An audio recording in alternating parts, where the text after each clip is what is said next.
Howdy. Look at this. I've got 85%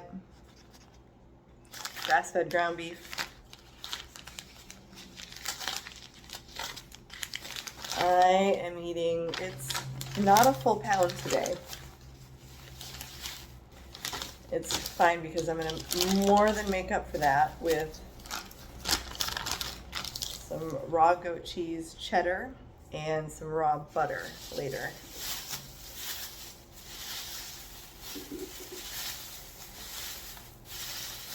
Look at this beautiful meat. Sorry it's so dark. I just got home from the gym and I'm not motivated enough to like set up shit.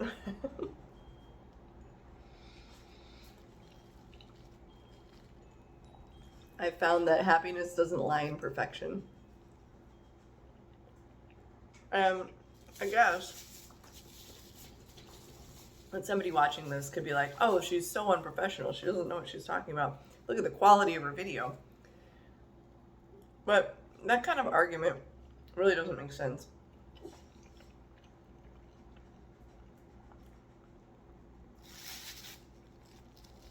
My ability to set up well-lit recording situations has nothing to do with whether I know what I'm talking about eating raw meat. Two completely different things. Also, if anything, it speaks more to my character, which is efficiency. If I can eat a full meal in 5 minutes instead of 20 minutes, I'm going to take the 5-minute option because I've got other better shit to do in my life. I'm not a foodie. I don't relish in taking hours and days and weeks to plan and plot and prep and prepare a fucking elaborate meal of any kind. Or even a single dish. It's too much work.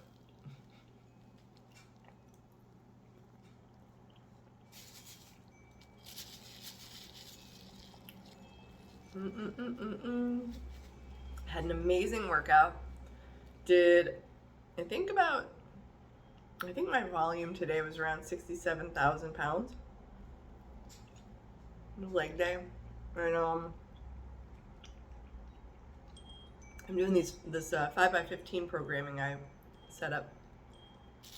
So 5 sets of 15 reps for every exercise. And let's see. I don't even remember how many exercises I did today. I did a lot. Heads up fast once you get to the leg press though, because I do a superset on that. And yesterday we had a really hardcore cardio day.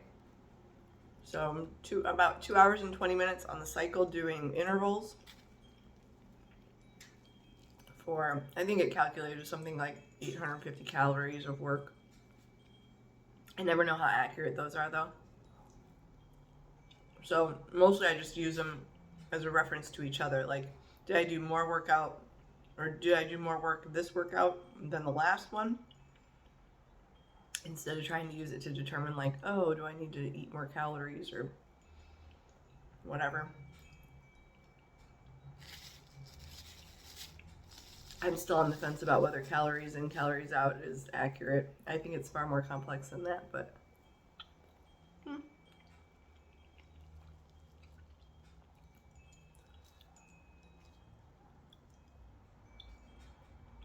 And then after the cycle, I did jump rope intervals, 30 seconds of work, 30 seconds of rest. Just speed rope and then knees high, as fast as I could go. Burn out the body. Felt like I could have done another 3 hours when it was all said and done. Felt really, really good. Woke up today, no soreness, tons of energy. My brain just moving a mile a minute.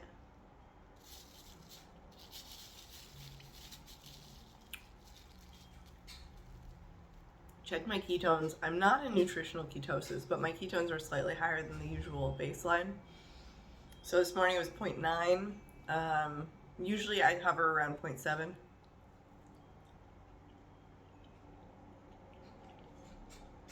Nutritional ketosis is 1.0 is between 1.0 and 3.0 on a blood ketone meter.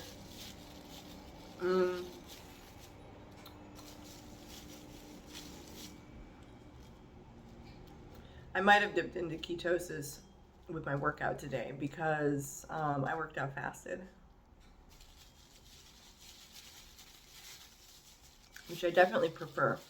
The reason I prefer working out fasted is because when I'm in the gym, I try to push myself to the point where, like, my muscles are burning from the effort, you know, whether it's intensity or just like endurance. So with these 5x15s, you know, if I set the weight to a point where I'm like, I'm only confident I could do 12 of these, well, then I'm doing 3 extras beyond what I think my own failure might be. You better believe the muscles are burning like crazy. Somebody asked me, they're like, how do you feel? I was working on leg press, and I was like, well, I kind of feel like throwing up, shitting my pants, passing out, and punching somebody all at the same time. And it would probably feel better if you just cut my legs off altogether. Which is actually exactly what I'm going for. I want the type of effort where I just feel so miserable and like, oh my God, I don't think I could do this. And then you do it anyways and you feel really accomplished.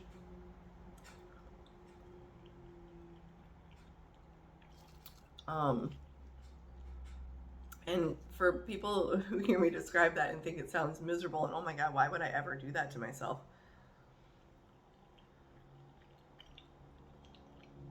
There is a huge mental difference, a huge mental divide between people who go to the gym and just do what they're comfortable doing, and then people who go to the gym and do everything beyond what they're comfortable doing. And you can see the difference in their physique and in their strength, and I think also in the satisfaction that they get out of the gym a little bit.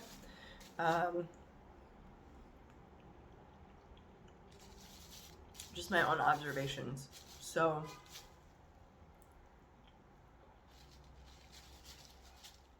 I want to go and I want to be as strong and capable as possible.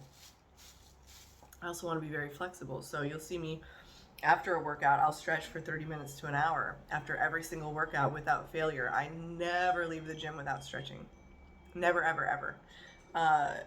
And a lot of people come up to me and they're like, I want to get as flexible as you. Well, then you've got to put in the work. You got to put in the time. Like, you would never look at a bodybuilder and say, oh, I want to get as strong as you, but then never put in the work for it, or think that you would, you know, it's just natural or whatever. No, stretching takes just as much commitment to become flexible as weightlifting to become strong. But a lot of times people forget that. So really anything you want, you have to commit the time and the energy to it. In my opinion, the things that come fast and easy are relatively worthless. You know, the things that, it's like buying something off of Amazon and having it delivered the next day. How many times do people do that? And then they can't even remember what they bought or why they bought it. Or they get it and then they forget about it. They just, you know, it goes in a back corner, or it's not worth anything to them. Oh, didn't have to wait on it, didn't have to think about it, didn't have to have any kind of anticipation or excitement about it.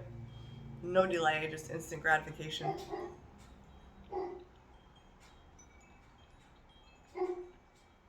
Just kind of my take on it. Some random thoughts. That's it.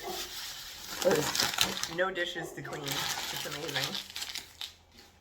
That's something I have to say, and I'll probably repeat it often, is that this way of eating is very earth friendly. I mean, think about it. Okay, I have, no matter what I would have done with it from the point of buying it, this meat would have been purchased in some kind of container. Okay, so there's no escaping that. Like, I can't just go to the farmer and have them, you know, just like grind it into a reusable bag or Tupperware for me to take home. So the bare minimum is this waste product. I like buying from the meat counter because A, is ground fresh on site. I try not to get too much prepackaged, mass-produced ground beef to eat raw. Foodborne illnesses are mostly linked to that type of ground beef source, not the local grocery, just ground it same day beef.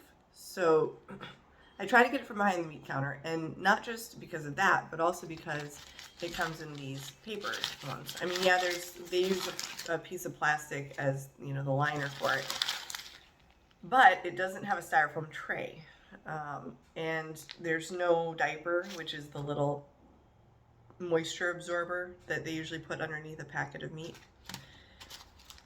So for those reasons, I think, I don't know, this is just my assumption, I believe it's better. So much smaller footprint of waste, zero water used for cleaning dishes. There's no single-use utensils or plates or napkins or anything like that. And I didn't use up electricity to cook it. I didn't use propane to cook it. It's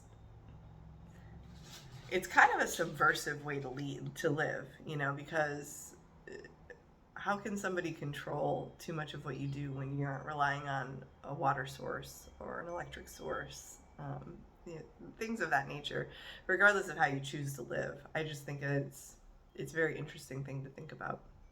So that's my ramble. I hope you guys are having a wonderful day. I know I'm talking a mile a minute. I still have a ton of energy. I'm going to pull up my laptop, do a little bit of work.